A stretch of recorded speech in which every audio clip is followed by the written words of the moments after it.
Hello guys, welcome back to my channel Earth Mom Reactions. मैं हूं ज्योति और welcome है आप सभी का मेरे चैनल में। फ्लैट सैंडल के ऑप्शंस में मैं आपके लिए ये वाला फ्लैट्स लेके आई हूँ। काफ़ी रिजनेबल प्राइस पे है गाइस। ट्रेंडिंग भी इस समय पे चल रही है और इसका जो फ्लैट है ना, ये बिल्कुल प्लेन नहीं है, छोटा सा हल्का सा पीछे बैक सपोर्ट के लिए है।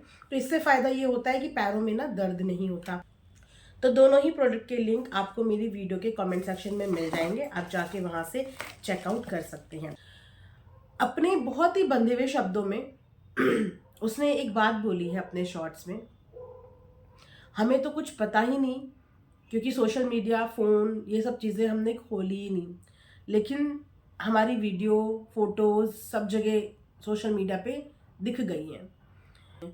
हो सकता है कि वो अपनी पति की इस प्राइवेट फोटोज से भी खुश ना हो, उसको नहीं अच्छा लग रहा हो, क्योंकि अगर उसको ये सब चीज़ें दिखानी होती गाइस अपने हस्बैंड की और अपनी, तो शायद वो 3-4 महीने से वीडियोस बनाते, व्लॉग बनाते। वो एक सच्चे व्लॉगर थे जो रियल लाइफ और प्राइवेट लाइफ में डिफरेंस जानते थे।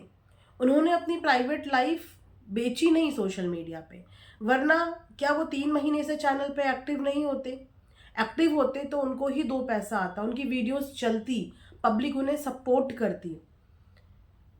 लेकिन वो अपने इन प्राइवेट मोमेंट्स को शायद बेचना नहीं चाहते थे वाईटी पे। यस, वाईटी पे कोई भी वीडियो जब आप डालते हो, जब आपको उसका पैसा मिलता है, तो वो आप बेच चुके होते हो अपने इमोशंस, अपना दर्द, अपनी तकलीफ। वो शायद ये सब चीज़ें दिखाने में कंफर्टेबल दोनों नहीं थे, इसीलिए उसने व्लॉग बनाने बंद कर दिए, वीडियोस बनानी बंद कर दी, लेकिन उसने अपने वो प्राइवेट मोमेंट शेयर नहीं करे। अब शायद जो चीज़ें वो सोशल मीडिया पे दिखा नहीं रही थी, अब जब उसकी नज़रें या इर्द गिर्द के लोगों ने बताया होगा कि यहाँ तो सब कुछ सोशल मीडिया पे पूरा फैल चुका है, दर्द के साथ साथ पति की वो सारी फोटोज़, उसके सारी वीडियोस, उसके सारे फैमिली वालों की, तो मुझे ऐसा लग रहा है कि वो चीज़ें उसको अच्छी नहीं लगी हैं, क्योंकि ये हक भी उसका था। अगर वो कभी कंफर्टेबल होती तो ये हक उसका था कि आके वो अपनी सोशल मीडिया फैमिली के साथ ये चीज़ें शेयर करती। दूसरा कि ये दर्द उसका था। तीसरा कि किसी को भी किसी की कोई चीज़ डालने से पहले एक बार उसका कंसेंट, उसकी रजामंदी लेनी ज़रूरी होती है। दोस्तों को ये चीज़ें समझनी थी कि जब उन दोनों ने अपनी इस 3 महीने की जर्नी सोशल मीडिया पे नहीं दिखाई, ऐसी कोई फ़ोटोज़ शेयर नहीं करी, तो क्या हम लोग ये फ़ोटो मुंह में कैमरा लगा लगा के जो शूट कर रहे हैं, वीडियोज़ जो शूट कर रहे हैं, क्या आकांक्षा को ये सब चीज़ें देख के कंफर्टेबल फील होगा? एक आधी फ़ोटो गाइस, मैं मानती हूँ कि एक आधी फ़ोटो के लिए ऑडियंस भी अंतिम दर्शन डिज़र्व करती है। एक आधी फ़ोटो किसी ने लगा दी, वो चीज़ें ठीक हैं, लेकिन बकायदा पूरी की पूरी लाइव लोगों ने करी हैं, पूरी की पूरी वीडियोस वहाँ पे रिकॉर्ड हुई हैं। और आज सुबह से तो आकांक्षा की स्थिति भी मोनेटाइज करके सोशल मीडिया पे डाल दी गई हैं। ये एक बीवी का दर्द है, ये एक पत्नी का हक है। अगर सब चीज़ें इन्हीं दोस्तों ने जाके करनी है, जो दोस्त इससे पहले उनकी ज़िंदगी में इर्द गिर्द नज़र नहीं आए, जिन दोस्तों ने शायद उनकी 10 रुपए की भी मदद नहीं करी होगी, कभी हालचाल नहीं पूछे होंगे, आज वो उनकी प्राइवेट मोमेंट की वीडियोस डाल के एक तरीके से उनसे कमाई कर रहे हैं। या तो आप लोग जो उनकी वीडियोस डाल डाल के यहाँ पे चीज़ें कर रहे हैं, पूरी की शूट करके, उनको उतनी फिनेंशियल हेल्प भी दीजिए, क्योंकि इस वक्त पे उसके लिए ये हेल्प बहुत ज़रूरी है। ये सारी चीज़ें उसका हक था। ये सारी चीज़ें अगर वो चाहती तो वो सोशल मीडिया पे शेयर करती, लेकिन कुछ छोड़ा ही नहीं। उसके बताने के लिए, उसके दिखाने के लिए कुछ छोड़ा ही नहीं। लास्ट राइट से लेकर सब कुछ ऐसे दिखाया जैसे कि ये उसका नहीं, इनका हक है। जब ये क्रिएटर्स लोग आपस में पार्टी करते हैं ना, तब भी ये लोग ये डिसाइड करते हैं कि जिसका मूवमेंट वो चीज़ों को पहले डालेगा, जिसका मूवमेंट वो वीडियो पहले डालेगा और बाकी के सब बाद में डालेंगे।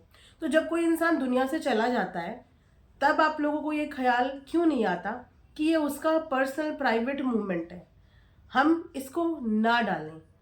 श्रद्धांजलि के तौर पे 1 2 3 4 फोटोज काफ़ी होती हैं। यहाँ पे आप लोगों को ख्याल नहीं आता, क्योंकि यहाँ पे शायद ये लोग ये सोचते हैं कि अब लड़ने वाला कोई नहीं रह गया, अब कोई नाराज़ होने वाला नहीं रह गया, क्योंकि जब तक इंसान जिंदा रहता है तो वो अपने कंटेंट के लिए बात भी करता है। अभी वो इस स्टेज में ही नहीं है, वो क्या इन लोगों को बोले, क्या इन लोगों को कहे, लेकिन अपने कम शब्दों में वो अपने चीज़ें यहाँ पे बोल के गई कि शायद उसको अपनी प्रिवेसी का इस तरीके से तमाशा अच्छा नहीं लग रहा है। और इसी के साथ साथ वीडियोस बनाना उसके लिए बहुत ज़्यादा ज़रूरी है। इस चीज़ के लिए बराबर आप सब लोगों को मोटिवेट करना है। मैंने सपना के भी सपोर्ट में काफ़ी वीडियोस बनाती थी, उसको भी मोटिवेशन देती थी, मोटिवेट करती थी। मुझे नहीं पता था कि दोबारा कभी कोई ऐसा मौका आएगा या दोबारा कोई ऐसा व्लॉगर फिर से इस यूट्यूब की रिएक्शन जर्नी में टकरा जाएगा जिसको अगेन हमारे मोटिवेशन की ज़रूरत पड़ेगी। और अगर हमारी 4 बातों से किसी को मोटिवेशन मिलती है तो वो बुरी नहीं है, वो अच्छी है कि कम से कम हम उस लड़की को खड़ा करने में अपना सहयोग दे सकते हैं।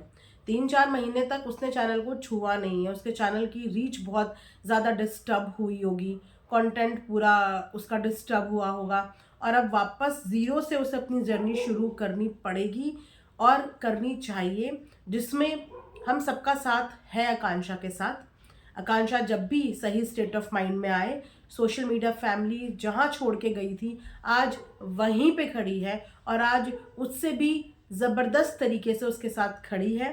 ये चैनल आपके पति ने शायद इसी दिन के लिए बनाया होगा कि अगर कल को मैं ना रहूं तो मेरी पत्नी के पास एक रोज़गार रहे, उसे किसी के आगे हाथ ना फैलाने पड़े, उसे किसी के आगे अपने बच्चों को पालने के लिए गिड़गिड़ाना न पड़े। लेकिन उसके लिए मेहनत तो आकांक्षा को करनी पड़ेगी, मेहनत बांधनी पड़ेगी।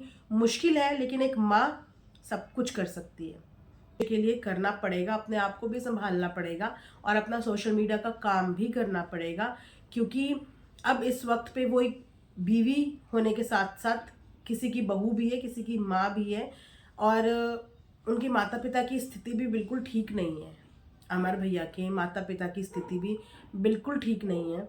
वहाँ पे अगर आकांक्षा टूट गई तो उनको भी कौन संभालेगा। इस समय पे उसके ऊपर जिम्मेदारियां भी है परिवार की, और अपना दुख भी है।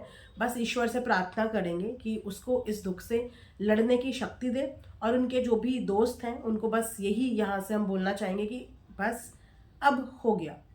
अब आप लोगों ने बता दिया, आप लोगों का बहुत बहुत शुक्रिया कि आप लोगों की वीडियो के माध्यम से ऑडियंस को पता चला कि क्या चीज़ें हो गई। लेकिन अब आप लोग रुक जाइए, अब उसने वीडियो बना दी है, इसका मतलब कि वो आएगी। 2 दिन बाद आए, 4 दिन बाद आए, 10 दिन बाद आए, वो सोशल मीडिया पे आएगी। और अब उसके हिस्से का दर्द सिर्फ उसको बताने और बोलने का मौका दे दीजिए। अब उसके हिस्से की चीज़ें आप लोग डालना बंद कर दीजिए। अब उसके हिस्से की चीज़ें अगर आप लोगों के पास हैं, क्योंकि उस वक्त पे उसने कुछ शूट किया हो चाहे नहीं किया हो कुछ पता नहीं, अगर आप लोगों के पास वो मोमेंट है तो आप उसको वो मोमेंट दीजिए, आप उसके साथ वो शेयर कीजिए। वो उसका दर्द है, आप उसको दीजिए, वो आके अपनी सोशल मीडिया फैमिली पे दिखाए। लेकिन आप लोग अब बंद कर दीजिए। चलिए गाइज, इसी के साथ ये वीडियो मैं यहाँ पे एंड करती हूँ। आई होप कि मेरी वीडियो से किसी को बुरा ना लगाओ। बस एक औरत का दर्द महसूस करने की कोशिश कर रही हूँ कि वो कुछ बोलने की भी स्थिति में नहीं है, लेकिन बोलना ही ज़रूरी नहीं होता। कभी कभी हमें किसी की बिन बोले चीज़ों को समझ जाना चाहिए, समझ लेना चाहिए। और ये तो बहुत ही आसान था समझना कि जिस कपल ने अपना 3 महीने की जर्नी सोशल मीडिया पे नहीं दिखाई, क्या आज उनकी बीवी अपने पति की ये सारी वीडियोस देख के खुश हो रही होगी, या फिर उसको ये सब चीज़ें देख के तकलीफ हो रही होगी कि जिन चीज़ों को वो शायद नहीं बेचना चाहती थी सोशल मीडिया पे, आज उन सब चीज़ों का यहाँ पे मोनेटाइजेशन ऑन करके तमाशा बन गया है। सिर्फ इतनी सी फीलिंग दोस्तों को समझनी चाहिए थी। हम तो अनजान लोग हैं, शायद बहुत सारे लोग तो पहली बार देख रहे हैं, मैंने खुद फर्स्ट टाइम देखा है, लेकिन उसके बावजूद उसकी वीडियो के बाद मैं उसकी फीलिंग्स को समझ रही थी कि उसके अंदर क्या हलचल चल रही थी। एनीवेज, चलिए गाइज, इसी के साथ वीडियो यहाँ पे एंड करते हैं। Thanks for watching Earth Mom Reactions. Bye bye, take care, love you all.